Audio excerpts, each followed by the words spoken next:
Bonjour, on se retrouve pour un déballage d'un adaptateur 2 pouces et demi, 3 pouces et demi de disque dur et de 2 SSD Crucial BX500 de 120 Go chacun. Alors pourquoi ces achats? Tout simplement pour alimenter les ordinateurs HP d'une vidéo précédente que j'avais acheté d'occasion. Et donc forcément je vais leur mettre du SSD. Donc j'avais acheté 3 ordinateurs, si vous vous souvenez bien, si vous regardez la vidéo précédente, 3 ordinateurs HP, des workstations. Il n'y a que 2 SSD, puisque pour l'instant je vais les mettre dans 2 des 3 ordinateurs. On va voir comment ça va se passer. Et puis si besoin, j'achèterai un 3e SSD Crucial et un 2e adaptateur 2 pouces et demi, 3 pouces et demi. Donc l'adaptateur qui est ici, c'est un adaptateur de marque Sabrent que j'ai acheté 11 €. De toute façon, tout est dans la description, le lien de l'achat, donc sur Amazon. Alors je l'ai déballé avant la vidéo, et oui, toutes mes excuses, comme vous pouvez le voir, les petits scotch sont enlevés pour la bonne et simple raison, c'est que merci aux transporteurs, merci Amazon, comme vous pouvez le voir, et le carton, je l'ai reçu comme ça, totalement fissuré, donc j'ai eu peur que l'adaptateur soit tordu ou ait pris un choc, et donc dès que je l'ai reçu, je l'ai complètement déballé pour voir ce que ça donnait. Et heureusement, comme vous allez pouvoir le voir, l'adaptateur est totalement safe. Donc c'est un adaptateur donc, de disque dur, hein. On peut mettre un SSD, mais on peut mettre tout type de disque dur 2 pouces et demi. Et ça permet d'avoir un rack 3 pouces et demi. Alors ce n'est pas un adaptateur qui va vous permettre d'avoir le port SATA au même endroit qu'un disque dur de 3 pouces et demi.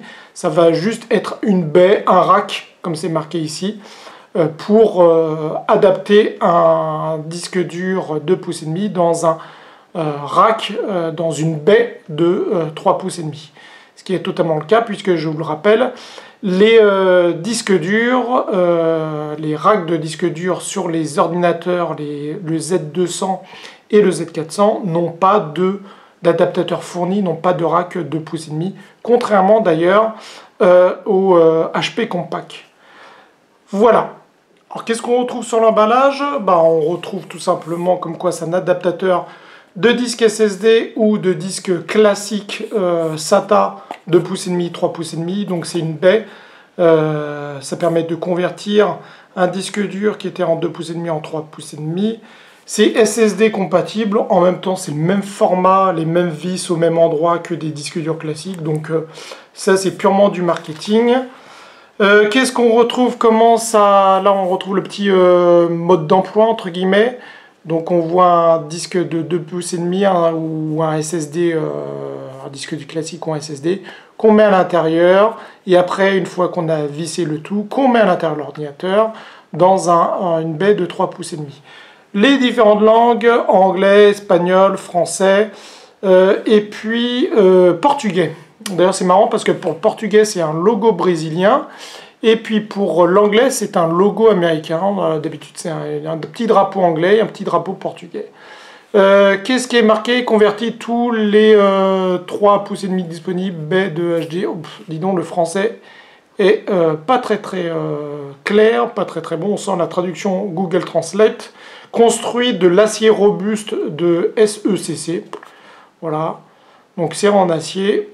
Et puis après le reste, rien de bien génial. Sabrent est une marque connue, hein. C'est pas une marque sortie nulle part. Sabrent fait également des SSD, notamment des SSD type NVMe, qui sont d'ailleurs très performants, qui sont réputés pour être très bons. Et puis ils font d'ailleurs tout un tas d'accessoires de ce genre-là. Du coup, j'aurai pas besoin du petit couteau tomate pour l'ouvrir, puisque c'est déjà fait. Hop. On va regarder à l'intérieur. Voilà. Donc, la petite boîte ici. Qu'est-ce qu'on a à l'intérieur dans ce petit sachet absolument merveilleux? On a toute la visserie ici. Donc, on a la visserie aussi bien pour... hop, j'enlève la petite étiquette ici. aussi bien pour insérer un disque de 2,5 pouces, mais également la visserie pour pouvoir insérer le rack complet dans une baie 3,5 pouces d'ordinateur. Donc et j'ai pu compter, normalement on en a même un petit peu plus que d'habitude de vis. Donc le petit sachet bien sympathique avec les différents types de vis. Petite anecdote sur ce petit rack qui m'a coûté aux alentours de 11 € de marque Sabrent, c'est qu'en fait ce rack là on peut mettre tout simplement même 2 disques de 2,5 pouces, 2 SSD pour être exact, puisqu'on peut les mettre un peu l'un sur l'autre. Et si vous regardez bien sur le côté, regardez ici par exemple, vous avez eu un emplacement pour une vis en bas, et un emplacement pour une vis en haut. Donc du coup, ça veut dire qu'on peut mettre 2 disques SSD l'un sur l'autre vissés. Voilà. Donc ça, c'est plutôt sympathique. Alors ça va pas être mon cas, hein. Ça va être un seul SSD. Mais voilà, on peut en mettre un peu plus. Alors, en métal, plutôt bien fini, hein. Là, je vous le mets un petit peu plus. On voit les petits logos Sabrent ici, les espèces de petites virgules comme ça, qui sont aux 4 coins. Les petits logos Sabrent. C'est un petit effet style plutôt sympathique et ça permet d'ailleurs de participer à l'aération également du disque. Là aussi les logos sur le côté en plus des emplacements de vis. Donc les vis ici, il y a 3 emplacements de vis qui sont standardisés, normalisés, hein. Vous n'avez pas à vous soucier, hein, quand vous achetez ce genre de rack. Normalement s'il est bien construit, s'il est bien fait, c'est totalement standardisé. Aussi bien les trous, les pas de vis qui sont vers le bas, qui sont par là, que à l'extérieur, et également les pas de vis pour pouvoir mettre aussi bien le rack que le disque à l'intérieur. Tout ça c'est normalisé, donc vous n'avez pas à vous inquiéter, ça fait partie du standard de l'informatique. Voilà, donc en métal, voilà, ce n'est pas en alu, c'est en métal. Les petits trous ici, ben, ça peut paraître comme gadget, mais ça participe à l'aération et au refroidissement du disque de 2,5 pouces. Donc, notamment si vous avez un SSD Crucial ou d'autres marques avec une enveloppe toute en aluminium, ça participe à l'aération. Et pareil, si vous avez un disque dur mécanique 2,5 pouces classique, donc c'est plutôt sympatoche. Voilà, à l'aération et au refroidissement du disque. Et notamment si vous avez un rack avec un ventilateur frontal qui est juste à côté, ça va encore un peu plus refroidir le disque dur, donc améliorer un petit peu ses performances, parce que les disques durs SSD notamment, quand ils deviennent beaucoup trop chauds, ils ont une certaine sécurité qui va automatiquement baisser leur performance, donc en débit, en écriture et en lecture. Donc ne pas négliger ça, et c'est surtout valable surtout pour les disques durs NVMe, type Barrett, qui maintenant peuvent avoir des débits qui sont complètement astronomiques comparé à des disques durs SSD comme ça. Du coup, ils sont très sensibles au refroidissement. Voilà, donc ça, plutôt sympatoche. Les vis, comme je vous l'ai dit, j'ai calculé, il y a tout ce qu'il faut, il y en a même un peu plus qu'il n'en faut. Donc ça, c'est plutôt bienvenu parce que ce genre de petites vis, on a tendance à les perdre. Sinon, à part ça, bon, il y a un petit papier qui nous indique si on a besoin de support, on peut soit contacter le support ici, soit aller sur le site internet, télécharger des drivers, de la documentation, etc.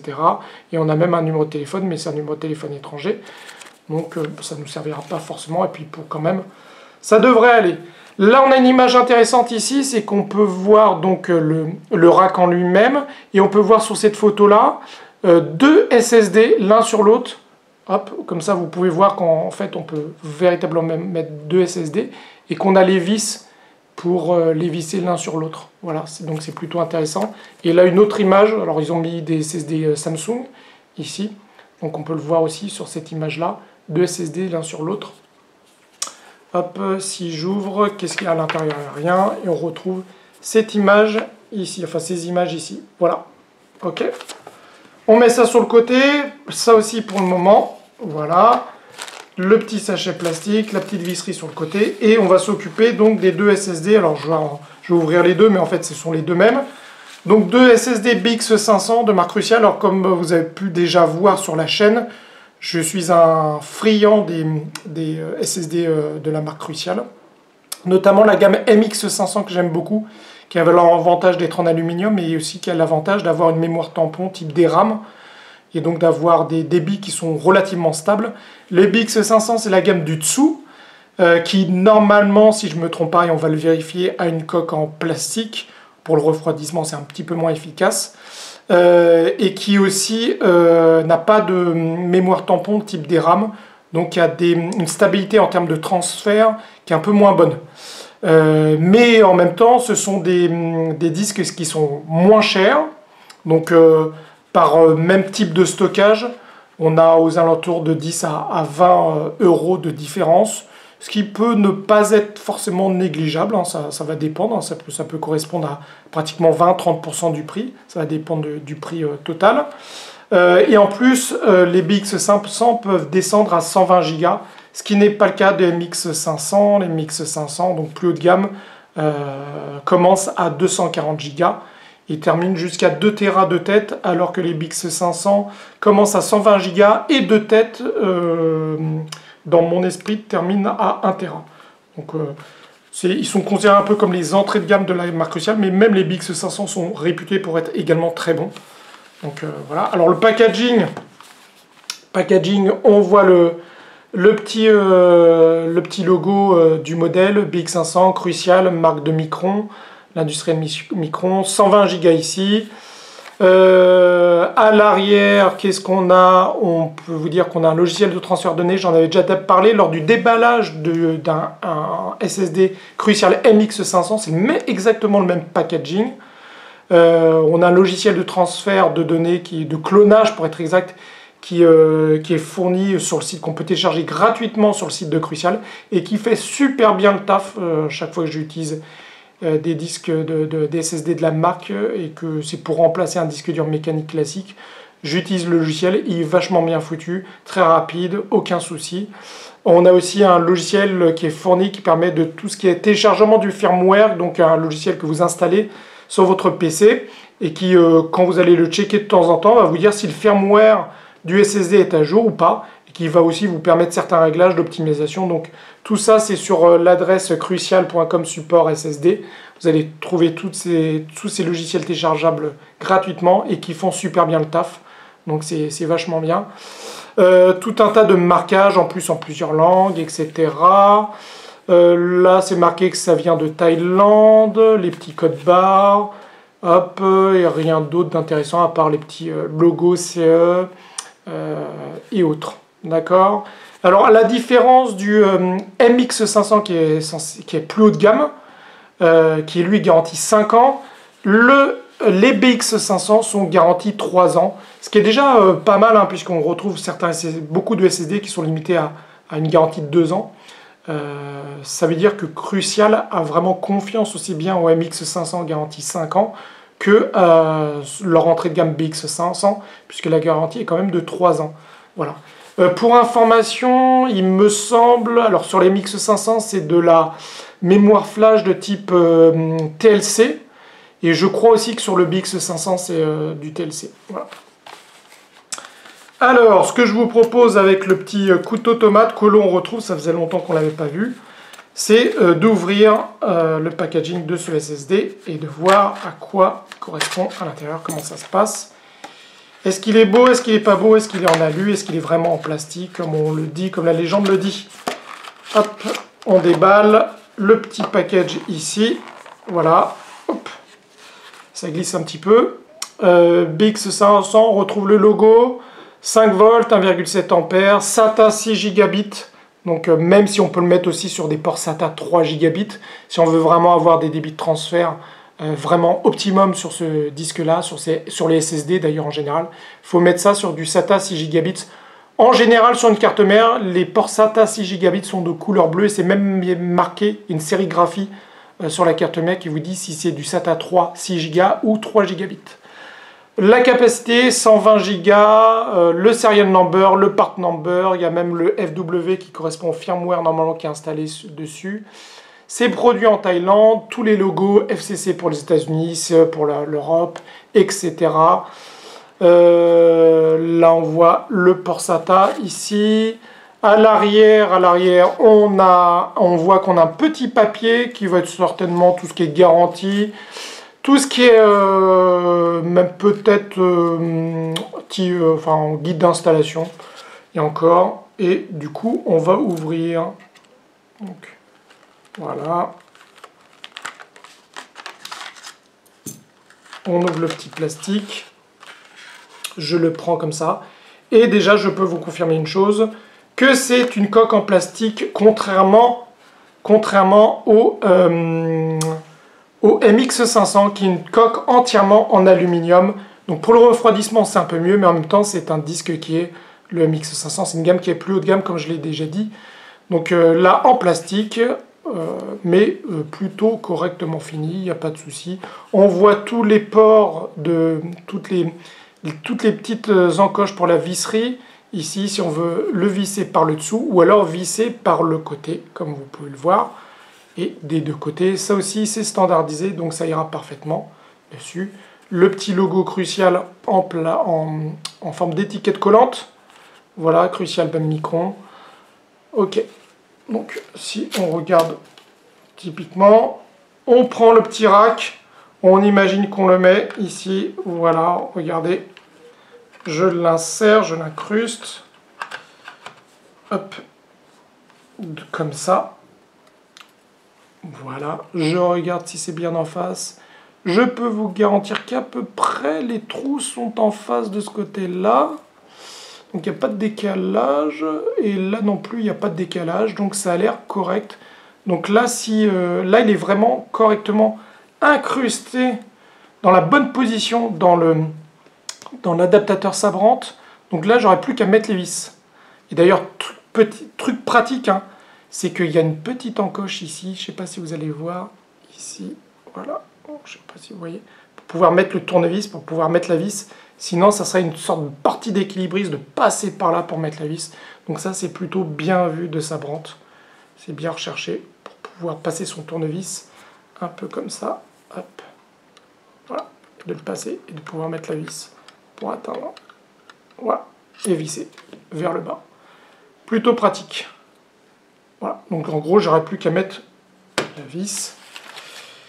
Et alors, on peut le visser sur le côté, mais on peut le visser aussi sur le dessous. Alors là, non, mais si d'autres disques durs. Alors sur le dessous, ça donne ça. Alors là, on ne peut pas le visser sur le dessous, c'est visser sur le côté. De toute façon, c'est ce qui a été marqué notamment sur l'image. Mais il y a des encoches pour d'autres types de disques durs qui se vissent sur le dessous. On voit les petites encoches d'aération. Voilà. Et ce que ça donne par le dessous, tout simplement. Et le port SATA, donc un petit dégagement, on voit il y a un petit dégagement au niveau du métal, ici, pour pouvoir avoir accès au port SATA et correctement mettre port SATA aussi bien d'alimentation que le port SATA de données, qui est le plus petit. Voilà, donc c'est plutôt bien vu, plutôt bien foutu. Et il n'y a pas de décalage, je suis en train de regarder en direct, il n'y a pas de décalage, donc il ne devrait pas avoir problème pour insérer les câbles dans le disque. C'est très bien, donc de toute façon, si vous le mettez à l'envers, vous ne pouvez pas, parce que vous voyez, vous n'avez pas la petite encoche ici. Donc ça veut dire que là, vous ne pourrez pas incruster les câbles. Donc vous ne pouvez pas vous tromper de sens avec le rack, l'adaptateur, tout simplement. Et vous pouvez même le surélever, hein, si vous voulez. Vous pouvez prendre le SSD, le mettre sur l'étage du dessus. Donc l'étage du dessus et le visser pour pouvoir laisser un espace vide pour l'aération. Ça peut être intéressant. Je vais peut-être faire ça d'ailleurs. À voir. Ok. Alors, contrairement au MX500, je ne sais pas si vous vous rappelez, vous regardez les vidéos de la chaîne sur le déballage du MX500, du SSD, qui était avec un autre adaptateur. Alors, c'était un adaptateur Orico, mais qui n'était pas un adaptateur uniquement type rack, qui est un adaptateur qui transformait complètement le disque 2,5 pouces en 3,5 pouces, en décalant notamment l'embout... la connectique SATA pour pouvoir vraiment faire croire que c'était un disque dur 3 pouces et demi. Et dans les MX500, si vous vous souvenez, si vous regardez les vidéos, il y avait une espèce de petit adaptateur, de petit support qui pouvait faire augmenter l'épaisseur du SSD, puisque certains adaptateurs ou autres, notamment boîtiers de disques durs externes, pouvaient nécessiter une sorte de cale pour pouvoir augmenter l'épaisseur du SSD, puisque les SSD sont de très faible épaisseur. On n'oublie pas que c'est que de l'électronique à l'intérieur, c'est pas du tout des éléments mécaniques. Donc certains boîtiers de disque dur externe, si on veut mettre son disque dur, son SSD dans un boîtier externe pour en faire un disque dur externe, ultra rapide, et ben il y a besoin d'une petite cale. Et là, la cale n'est pas fournie, hein. On voit bien encore le côté entrée de gamme du BX500, contrairement au MX500 plus haut de gamme. Donc il y a un accessoire qui n'est pas fourni, contrairement au MX500. Voilà, on va ouvrir quand même, déballer pour le plaisir le deuxième, hein, soyons fous. Hop, avec toujours le super couteau tomate. Voilà, on déballe le deuxième pendant qu'on y est. C'est mes premiers BX500, je pense que je l'ai déjà dit. J'ai toujours acheté chez Crucial des MX500 que j'adore comme SSD, qui sont très performants, qui sont réputés pour être très très performants. MX500, j'avais jamais essayé, et là, c'est mes deux premiers BX500, pardon, pas MX500. Attention à ne pas confondre. Voilà le deuxième. Donc du coup, si on veut, avec ces super adaptateurs, mettre un deuxième SSD, on le peut. Hein, vous faites comme ça, vous mettez l'un sur l'autre. Alors presque l'un sur l'autre. Hein. Alors je suis en train de regarder en direct. Hein. Je ne connais pas le produit. C'est pas tout à fait l'un sur l'autre. En fait, c'est l'un sur l'autre, mais il y a un petit vide. Si on veut bien mettre les vis, eh ben, il y a un petit vide qui se fait. Une petite séparation. Ils ne sont pas collés. Ils sont pas collés les deux SSD. Il y a un petit espace qui se crée. Pour pouvoir notamment... Du coup, c'est vachement bien foutu, parce que s'ils étaient l'un sur l'autre, en termes de refroidissement des SSD, ça serait pas top. Et comme là, on est obligé de le soulever légèrement pour pouvoir, celui du dessus, pour pouvoir mettre les vis, du coup, ça laisse un petit espace vide, là, qui permet un meilleur refroidissement des SSD. Refroidissement, puisque c'est de l'électronique, et même si ça a été des disques durs mécaniques, c'est toujours intéressant. Du coup... à mon avis, il n'y a aucun souci, je pense, à vérifier. Alors, j'en ai pas sous la main, mais il n'y a aucun souci pour mettre deux disques durs mécaniques de 2,5 pouces, puisque l'espace doit aussi servir à pouvoir mettre des disques durs mécaniques qui sont un peu plus épais, je pense. À vérifier, je ne pourrais pas, puisque j'en ai pas actuellement sous la main. Voilà, donc si on mettait les deux, en gros, à quoi ça correspondrait. Voilà, on pourrait mettre deux SSD. Donc là, si je mettais les deux SSD, on aurait 240 Go au total. On pourrait... Alors, quel est l'intérêt de mettre deux SSD au lieu d'un SSD?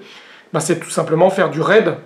Donc du RAID 0, c'est-à-dire cumuler le stockage en augmentant la vitesse. Donc on augmenterait considérablement la vitesse du SSD, enfin des deux SSD au total. Et donc du coup... ça ferait du RAID, un système donc ultra rapide, ou alors faire du RAID 1, c'est-à-dire mode miroir pour sécuriser les données. Voilà. Et puis des fois on peut mettre un SSD pour le système d'exploitation et l'installation des logiciels, et un autre pour tout ce qui est data. Par exemple, data de montage, rush de montage vidéo par exemple, ou de traitement photo, ce qui permet d'avoir... un logiciel qui est extrêmement véloce, et avec ses datas également qui sont véloces. Tout simplement. Je ne vous parle pas trop du manuel, hein, qui est le même que sur l'autre, hein, de toute façon. Manuel, on va quand même le déplier pour voir ce que ça donne, qui est en 36 langues. Need help, need help en anglais, de toute façon, si vous avez besoin, même get started, si vous avez besoin de télécharger les logiciels qu'on s'était dit tout à l'heure, ça vous donne une indication. Qu'est-ce qu'il y a ici? C'est juste ça. Et puis après, c'est les termes généraux de garantie. Classique. Donc, les choses qu'on ne lit pas, ou alors qu'on lit seulement si on a un problème au déballage ou au montage. Voilà. Donc, c'était tout simplement le déballage des disques durs Crucial. Et BX500, donc 220 Go chacun, et puis d'un adaptateur Sabrent. Je vais quand même peut-être vous montrer, donc si j'arrive avec mes super gants, je vais le faire, je vais vous montrer comment je peux mettre un disque. Je vais en mettre qu'un, on va voir. Je vais vous montrer quand même les vis. Ça peut être intéressant pour vous de voir les vis et quel type de vis vont à quel endroit. Voilà, donc je vais enlever le sachet, puis je vais vous montrer les vis tout de suite. Allons jusqu'au bout de la démarche. Voici les vis. Alors il y a deux types de vis, des grandes et des petites. Voilà ici, donc vous voyez les deux types de vis.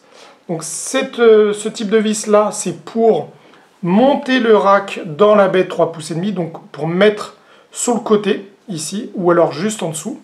Et la petite vis, c'est pour simplement faire en sorte que le SSD soit solidaire de l'adaptateur, donc au niveau de ces encoches là, des 4 encoches ici, donc sur le côté, voilà.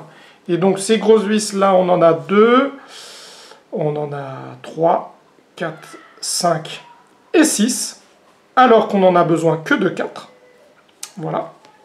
Alors, on n'a besoin que de 4, sachant qu'il y a 6 orifices, mais en général on met que ceux de chaque côté. Et puis ici, on a combien 2, 4, 4, 8. On a 8 petites vis, qui est tout à fait logique pour pouvoir monter 2 disques pratiquement l'un sur l'autre. Donc le compte est bon et c'est assez facile à faire. Et bien c'est tout pour cette vidéo de présentation, donc de présentation et déballage du SSD BX500 et de l'adaptateur 3,5 pouces 2,5 pouces de marque Sabrent. Tout est dans la description, n'hésitez pas à liker si vous aimez pour m'encourager en tant qu'amateur. Et puis aussi, n'hésitez pas à regarder sur le compte Twitter de la chaîne pour avoir des informations en avance ou avoir d'autres informations. Donc la prochaine étape pour moi, c'est en tout cas de monter les disques et racks dans les ordinateurs, dans les différents workstations HP, d'installer et paramétrer Windows et de voir que tout fonctionne. Donc keep in touch comme on dit en anglais. On se retrouve pour d'autres vidéos qui vont certainement parler de tout ça et de mes petites aventures sur le sujet. À bientôt!